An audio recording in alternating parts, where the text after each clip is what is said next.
Друзья, приветствую вас на канале Задай Вопрос Каст.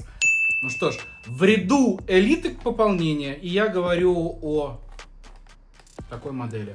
Это у нас Toyota Corolla, ну она же AE86, она больше нам известная. В таком кастом варианте. Это занижено, расширено, в общем, все как я люблю. Так или иначе, ее распакуем сейчас с вами, посмотрим ее чуть поближе, чуть подетальнее. Немножечко о серии Elite для тех, кто еще не знает. У Hot Wheels есть некая серия Elite, конкретно даже серия Elite 64. Выпускают они модельки, приближенные, да, к настоящему так называемому True Scale, настоящему размеру. Вот сейчас это уже 16-я модель. С остальными моделями, я думаю, мы позже познакомимся. Начнем сейчас именно с этой модели в распаковке, в таком ее формате, в каком она есть. Ну что ж, погнали. Ну что ж, такой первый взгляд, наверное, на нее в распаке. Потому что в распакованной версии я еще не держал ее.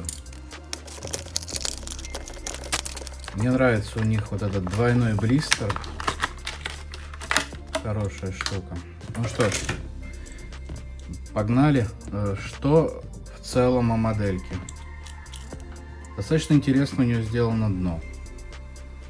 То есть прослеживаются арки голубые, спойлер, зеркала. Кстати, смотрите, да, тут уже зеркальный элемент подкрашен. То есть такой на уровне неплохой достаточно трушки. Пустой салон. Два ковша. Коробка, руль. Ну, собственно, минимальный набор. Очень классно выглядит усиление кузова. Вот эта клетка. В данной версии ничего не открывается, да, потому что как будто вот такая недосказанность. Хотелось бы, чтобы хоть что-то открывалось. Моделька, ну, откровенно не очень едет. Вот эти колеса, развал, все-таки цепляют немножко арки. Так что, в принципе, такая моделька стояночная. То есть даже в трек ее не впихнуть. Но это может быть у меня все-таки, это Hot Wheels. Колесики каждая по одному крутится. То есть надета она такой втулками на ось. Вот такая вот небольшая моделька. По размерам она крохотулька. Ну, не знаю на самом деле насколько. Мне кажется, сама по себе модель гораздо меньше, чем выпустили Hot Wheels. Опять-таки, они только стремятся, видимо, к размеру. Что в серии Elite не всегда нравится, это оптика. В данном случае очень даже хорошо сделанная оптика. Такие фары-стекляшки.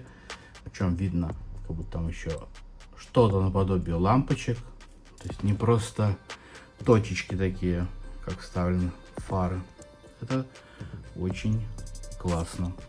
Ну и в целом от модели у меня хорошее впечатление остается. Помимо, конечно, что колесо не крутится, но немножечко истории. Сама по себе эта модель, она воссоздана с реального. То есть у нее есть реальная такая модификация, так как Turn 14, ну, это дистрибьютор, тот, ну, поставляет разного рода запчасти. Да, поэтому, скорее всего, тут и подписано у нас Sparco, G-Ready, Pandem. Все это просто поставщики, они делают тюнинг машины, ну, видимо, себя представляют так уже в мире автоспорта.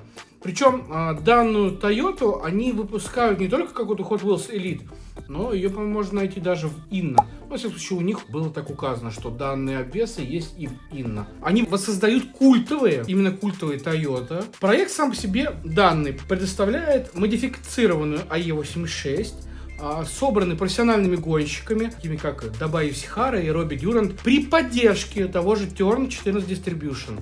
Так что вот такой момент, когда они делают модельки по проекту и уже дорабатывают полностью. То есть там, в принципе, от самой Toyota, вероятнее всего, только кузов, да, это уже модифицированный клеткой, модифицированный. Да точно там, подвеска не ее, двигатель, скорее всего, не ее. Сам дизайн модели, он базируется на популярных наборах, таких body kit называемый. То есть white body kits, расширение кузова. Ну и, соответственно, они поставляются Pandem или Rocket Bunny. В принципе, это одна компания. Это все такие модификации на кастомные гоночные автомобили. То есть они делают в том числе и колеса, и аэрообвесы, ну и сам интерьер. То есть, в принципе, это все от Pandem. Просто ребята, которые поставляют остальные запчасти. Хорошая рекламка для такой модельки, иметь уже реальный, не то что прототип, а существующий автомобиль. Там, конечно, чуть-чуть я наглядно увидел, чуть-чуть есть такие изменения, но они прям буквально косметические. Если кто надумал брать Элит, берите. Я уверен, что это только у меня проблема с колесиком. У вас все будет, скорее всего, хорошо. Ну что ж, спасибо за просмотр. Дальше нас ждет еще много интересных роликов. Ну и все. Всем пока-пока.